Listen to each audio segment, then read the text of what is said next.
All right, let's talk a little bit about the legacy of Dr. Neal Barnard. At this point, I think he is an éminence grise. He's at the end of his career. He's a senior influential figure in veganism as a movement in certain provinces of modern medicine. And in a lot of ways, when Unnatural Vegan went after him and did this hatchet job, from my perspective, denouncing and defaming him and his position on diabetes, really it's his legacy she's going after, not even any kind of current project he has going on.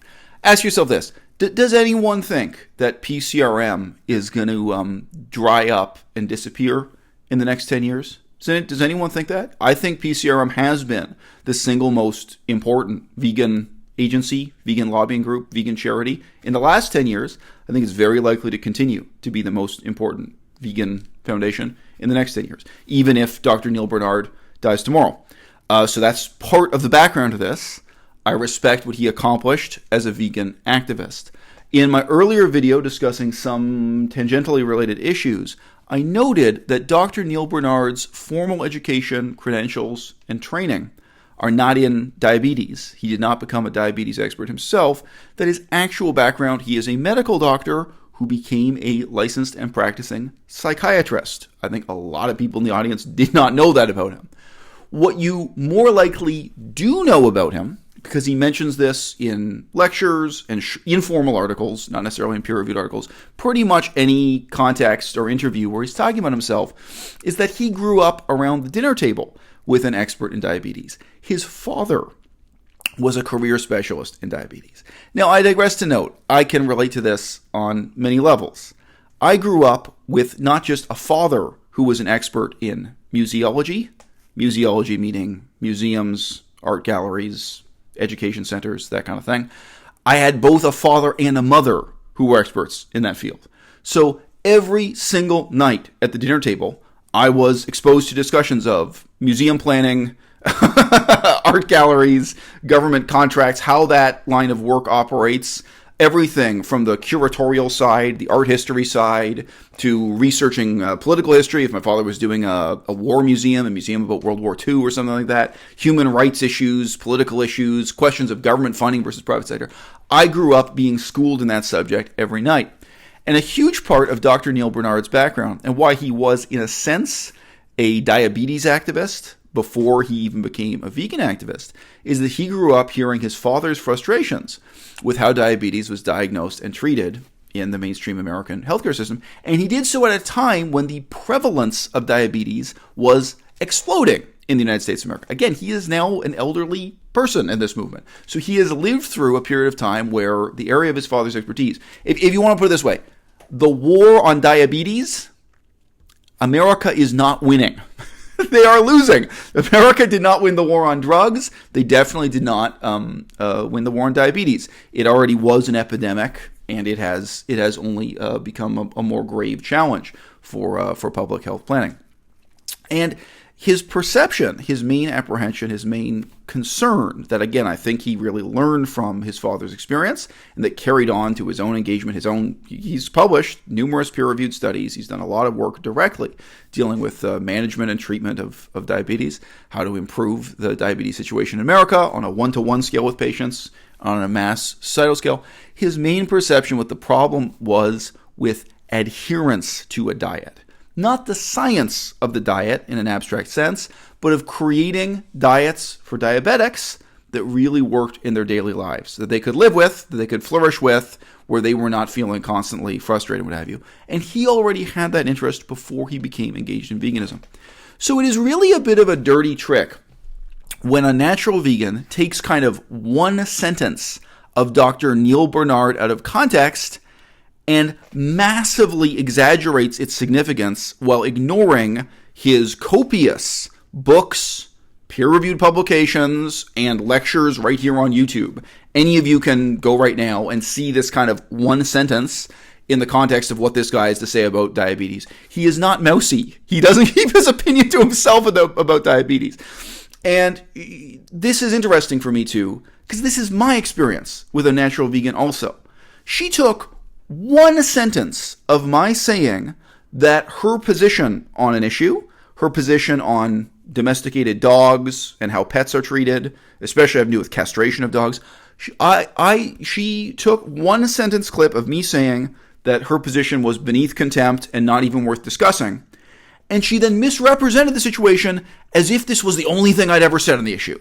And there are prolix videos on this channel discussing the issue in depth. So it's not that unusual for me to just express my contempt and frustration for a position and then to proceed to discuss in some depth in a long series of videos. And several of them already were on the internet when she did this hatchet job on me. It's really surreal to see her taking on a major, influential, respected figure in veganism like Dr. Neal Barnard and doing a hatchet job on him as if this little soundbite of him that happened to be used in a documentary movie represents, I don't know, everything he knows about diabetes, as if that's his message to the diabetic world.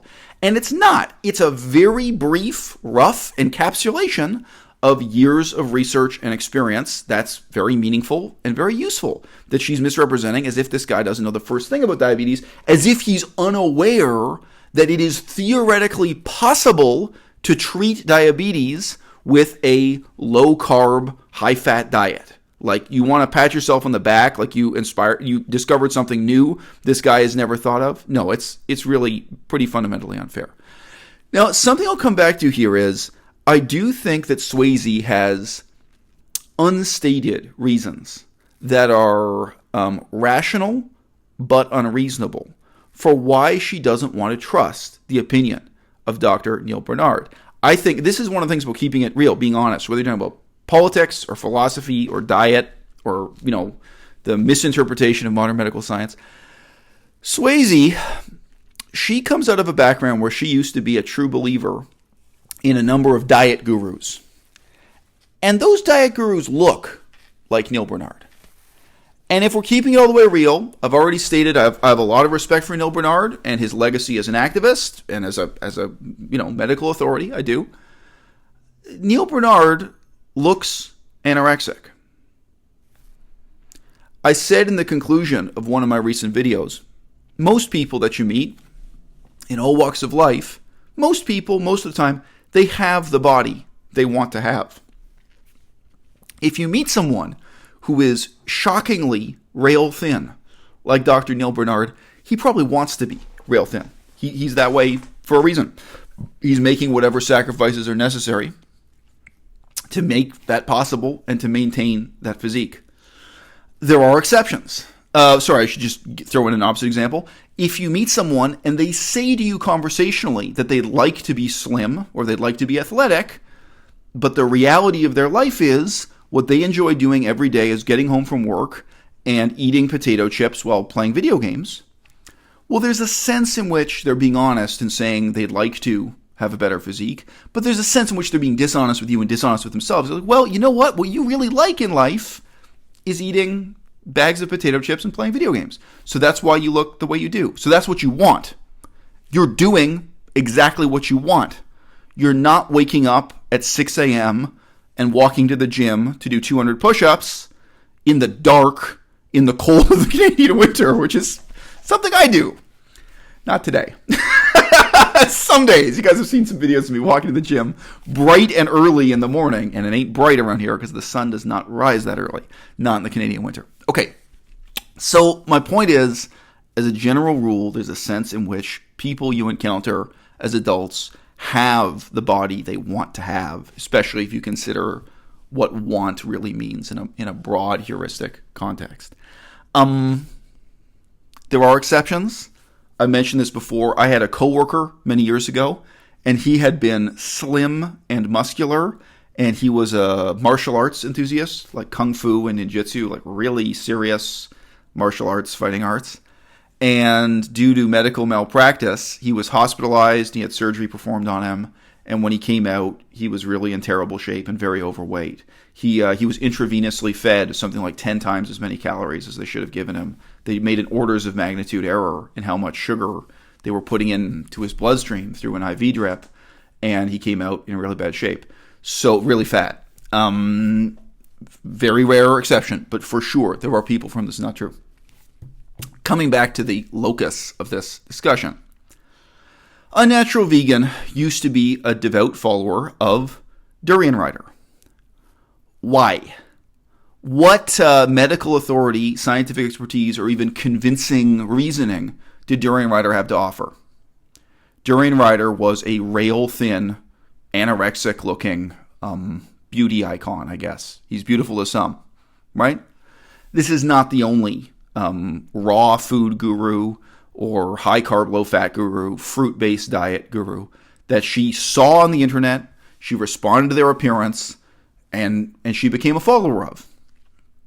And you guys probably know the other anecdotes. She became so devoted to one ridiculous kind of naturopathic diet book that she gave up brushing her teeth with toothpaste, and she had an enormous number of calories and really lost a lot of her teeth. She tried to... I misspoke. Thanks. That's what you're here for. That's what we have the staff. She had an enormous number of cavities, not calories. So she really lost a lot of her teeth. She's someone who was in the past taken in by, presumably because on some level she aspired to have a body type that she doesn't have and never will have. We've seen her at her leanest when she engaged in really crazy raw food dieting and slimmed down to maybe 130 pounds or less. And, of course, she's complained that was not healthy for her, it was not natural for her, and she now has more of an ample, voluptuous body type, which seems to come to her naturally. Totally understand. Why is she so hostile towards, Neal Barnard's approach to diet? Now, look, here's the big concession. I don't want to look like Neal Barnard. I don't. It's not accidental. I mean, my calorie count, my diet, not wearing the best outfit here. I don't. I never look at Neal Barnard and think, wow, I should get on that Neal Barnard diet. I'm on a vegan diet that suits me. Anytime I want to lose weight, I basically can. If I just reduce the amount of soy milk in my diet, I'm going to lose weight. Soy milk is the main source of fat in my diet, whatever. I also have a diet that doesn't waste a lot of time. There are all kinds of practical considerations we deal with. It is true, Neal Barnard advocates a diet that I'm pretty sure he practices himself and gives you results that make you look like Neal Barnard. So I think that Unnatural Vegan has a rational but unreasonable objection to the approach of Dr. Neal Barnard. And her whole video would be so much better if she just said that. If she just said, you know what? She personally is fed up with vegans telling you to eat 0 nuts. Guess what? I personally eat 0 nuts. To eat 0 peanut butter, to eat 0 walnuts, to really cut down, to eliminate all cooking oil and this kind of thing, to eat this super low-fat diet so you can be as scrawny and strung out looking as Dr. Neal Barnard or Durian Ryder. That is her real animus. That's her real agenda. And that's something a lot of us can sympathize with. There are a lot of women who don't want to have a body like Neal Barnard either. There are some who do. There's some women who really want this very lean, elongated physique. There are a lot of women who'd rather look like a natural vegan like Swayze herself. It's fine. I mean, this is the other fundamental thing about a vegan diet.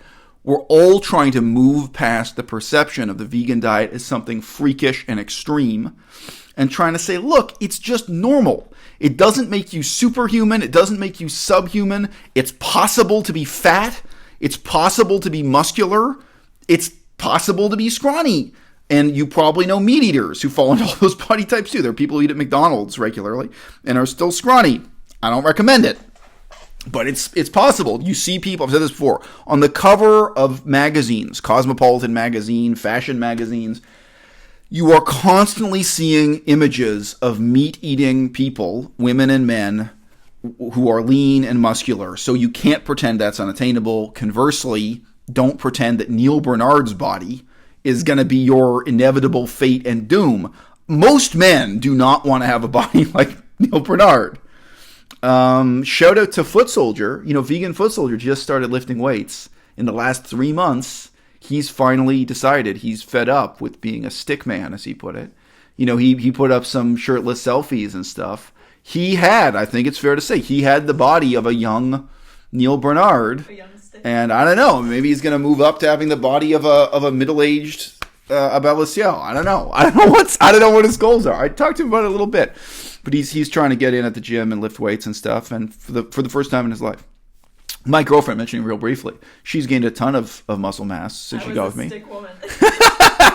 But when we first got together, she couldn't do upright row with just the stick, just the steel bar and stuff. Like I was like, whoa, you're starting from a really low level of strength, and she has built that up, both muscle strength and sinew and so on. So I've just been through her transformation, which is of some interest to me too.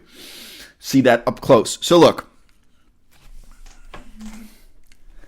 why does Neal Barnard say what he says in these short sound bites that Unnatural Vegan takes out of context, misrepresenting, frankly, his life's work on diabetes, which is low and sick and shady, and goddamn you, Swayze, for doing that. I can't believe you didn't take the time to just Google around a bit and find out what his position on diabetes is.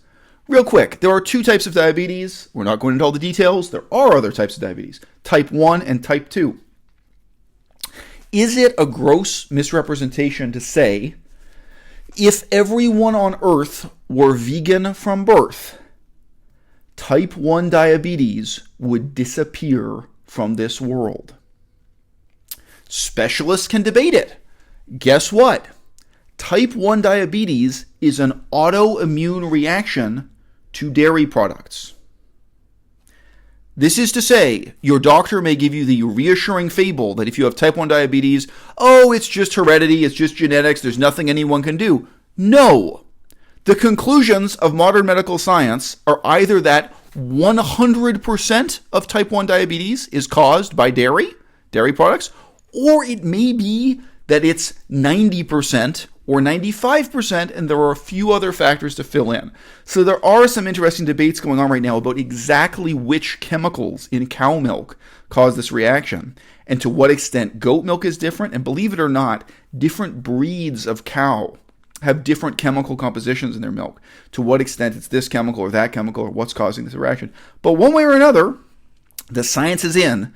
Type 1 diabetes is caused by animal products, period.